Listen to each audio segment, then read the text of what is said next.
नमस्कार दोस्तों, स्वागत है आपका आज की हमारी नई वीडियो में। आज की इस वीडियो में हम ब्लड के अंतर्गत हीमोग्लोबिन और एनीमिया के बारे में विस्तार से चर्चा करेंगे। लास्ट क्लास में हमने ब्लड का इंट्रोडक्शन पढ़ा था और आरबीसी के बारे में और ब्लड प्लाज्मा के बारे में हमने पढ़ा था। अगली जो हमारी क्लास होगी उसमें हम डब्ल्यूबीसी और प्लेटलेट्स के बारे में चर्चा करेंगे। आज की इस वीडियो में हम ये हीमोग्लोबिन के बारे में चर्चा करेंगे और एनीमिया के बारे में यानी रक्त अल्पता के बारे में चर्चा करेंगे। क्योंकि ये टॉपिक बहुत इंपॉर्टेंट है, बहुत ही मोस्ट इंपॉर्टेंट ये टॉपिक है, इसलिए इसको पढ़ना, इसको याद करना बहुत इंपॉर्टेंट है। इसके फैक्ट से डायरेक्ट वन लाइन फैक्ट में क्वेश्चन पूछे जाते हैं। इसलिए अब हम देखते हैं कि जो हीमोग्लोबिन होता है, हीमोग्लोबिन की अगर प्रेजेंस की बात करें तो ये आरबीसी में हीमोग्लोबिन उपस्थित होता है। हीमोग्लोबिन की यदि प्रेजेंस की बात करें कि ये कहां पर उपस्थित होता है, तो आरबीसी जो होती है, रेड ब्लड सेल्स होती है, उसकी सतह पर ये हीमोग्लोबिन प्रेजेंट होता है। इसके यदि रंग की बात करें तो ये हीमोग्लोबिन जो पर्टिकुलर इसका रंग होता है वो बैंगनी रंग का होता है। हीमोग्लोबिन बैंगनी रंग का होता है, लेकिन ये ऑक्सीजन से जब क्रिया करता है तो ये लाल रंग का हो जाता है। यदि हीमोग्लोबिन के यदि अपने खुद के कलर के बारे में चर्चा करें तो ये इसका रंग होता है बैंगनी, लेकिन जब ये ऑक्सीजन के संपर्क में आता है और ऑक्सीजन से क्रिया करता है तो इसका रंग लाल हो जाता है। इसलिए ब्लड का जो रंग होता है या खून का जो रंग होता है वो लाल होता है, क्योंकि हीमोग्लोबिन ऑक्सीजन से क्रिया करके लाल रंग बनाता है, इसलिए इसका रंग लाल हो जाता है।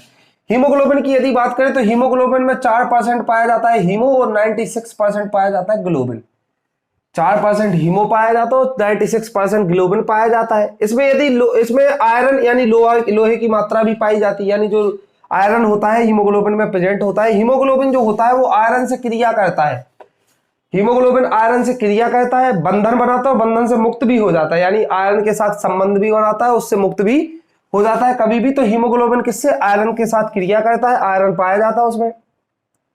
ऑक्सीजन और हीमोग्लोबिन, ऑक्सीजन और हीमोग्लोबिन जब दोनों मिलती है, दोनों क्रिया करते हैं तो ऑक्सी हीमोग्लोबिन बनता है। क्या बनता है? ऑक्सी हीमोग्लोबिन बनता है। ऑक्सीजन और हीमोग्लोबिन के दोनों की क्रिया करने पर ऑक्सी हीमोग्लोबिन बनता है। लेकिन जब ये बंधन, ये अस्थायी बंधन होता है, जब ये, क्योंकि ये बंधन स्थायी बंधन नहीं होता है। जब ये हमने बताया कि ये जो बंधन बनाता है, जो ऑक्सीजन और ये एचबी और ये ऑक्सीजन और हीमोग्लोबिन का जो बंधन होता है, ये जो बनाता है ये अस्थायी बंधन है। अब जब ये टूटता है तो ऑक्सीजन मुक्त हो जाती है।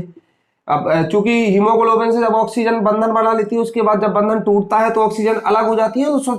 जो ऑक्सीजन उससे अलग होती है ना, तो ये श्वसन में सहायता करता है। ये जो ऑक्सीजन होती है वो श्वसन में सहायता करती है। इसकी जो प्रोसेस है, यदि हम इसको समझें कि जैसे हमने सांस ली, सांस के साथ सारी गैसें जा रही हैं, हीमोग्लोबिन बॉडी के ब्लड में प्रेजेंट है। जब सारी गैसें अंदर जाती हैं, उसके साथ ऑक्सीजन भी जाती है, तो ऑक्सीजन जो होती है, हीमोग्लोबिन जो होता है वो केवल ऑक्सीजन से क्रिया करता है, उसको कैरी कर लेता है, वहां पर इनका बंधन बन जाता है। यानी ऑक्सीजन प्लस हीमोग्लोबिन ये दोनों मिल जाते हैं। उसके बाद जब ये जाते हैं अंदर, इसकी जो, जब ये अंदर जाके ऑक्सीजन और बाकी जो सारी गैसें होती है वो बाहर आ जाती है। जब ये हीमोग्लोबिन जो बंधन होता है उनका जो अंदर जाके जब ये टूटता है बंधन, तो जो ऑक्सीजन मुक्त होती है, उससे जो ऑक्सीजन निकलती है, तो वही ऑक्सीजन श्वसन में सहायता करती है। तो इसकी ये प्रोसेस होती है। ऑक्सी हीमोग्लोबिन की यदि बात की जाए तो ऑक्सी हीमोग्लोबिन जो होता है ये 3 प्रकार का होता है। ऑक्सी हीमोग्लोबिन कितने प्रकार का? 3 प्रकार का होता है। कौन कौन सा प्रकार होता है इसमें? प्रकारों की बात करेंगे तो जो पहला प्रकार है वो है O2 अलग होकर श्वसन अंगों में चली जाती है। ऑक्सीजन जो होती है वो अलग होकर श्वसन अंगों में चली जाती है, जहां पर श्वसन की क्रिया में सहायता मिलती है। जैसा हमने बताया कि वो ऑक्सीजन और हीमोग्लोबिन का जो बंधन होता है वो टूटता है, तो O2 जब अलग होती है तो वो अलग अलग अंगों में चली जाती है, जहां पर उसकी जरूरत रहती है। अगला जो है वो हीमो जो होता है वो अलग होकर शरीर में लोहा प्रदान करता है। यानी हीमो जो होता है वो अलग हो जाता है, तो वो शरीर को आयरन प्रदान करता है। और ग्लोबिन जो होता है वो शरीर में अलग होकर ग्लोब्यूलिन यानी प्रोटीन बनाता है और ऊर्जा प्रदान करता है। जो ग्लोब्यूलिन होता है ये शरीर में टूट जाता है, हीमो अलग हो जाता है तो ये आयरन देता है, ग्लोबिन जो अलग हो जाता है ये ग्लोब्यूलिन यानी प्रोटीन बनाता है। यदि हीमोग्लोबिन की जांच की बात करें तो हीमोग्लोबिन की जो जांच जिससे की जाती है उसे हीमोसाइटोमीटर कहा जाता है। हीमोसाइटोमीटर के द्वारा हीमोग्लोबिन की जांच की जाती है। इसका जो हीमोसाइटोमीटर का जो निर्माण किया था, इसके जो वैज्ञानिक थे वो ऑस्ट्रेलिया के वैज्ञानिक सेले नामक वैज्ञानिक थे। उन्होंने हीमोसाइटोमीटर का निर्माण किया था। यदि हीमोग्लोबिन की नॉर्मल रेंज यानी जो हीमोग्लोबिन की मात्रा होती है उसके बारे में चर्चा की जाए तो जो पुरुषों में हीमोग्लोबिन की जो मात्रा होना चाहिए वो 12 से 16 ग्राम पर डीएल में इसकी जो यूनिट होती है वो होनी चाहिए। यानी 12 से 16 के बीच में पुरुषों का हीमोग्लोबिन होना चाहिए।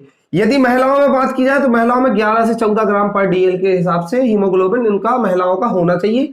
बच्चों में 16.5 हीमोग्लोबिन पाया जाता है, बच्चों में ज्यादा हीमोग्लोबिन रहता है, लेकिन जो गर्भवती महिला रहती है उसमें हीमोग्लोबिन की मात्रा कम रहती है। 9 के लगभग हीमोग्लोबिन एक गर्भवती महिला के अंदर पाया जाता है। यदि हीमोग्लोबिन की कमी हो जाए, यदि हीमोग्लोबिन की कमी हो जाती है तो खून की कमी कहलाती है वो, क्योंकि हीमोग्लोबिन ही खून को रिप्रेजेंट करता है कि हमारी बॉडी में कितना, यदि नॉर्मल रेंज में हीमोग्लोबिन है तो हमारी बॉडी में खून पर्याप्त है।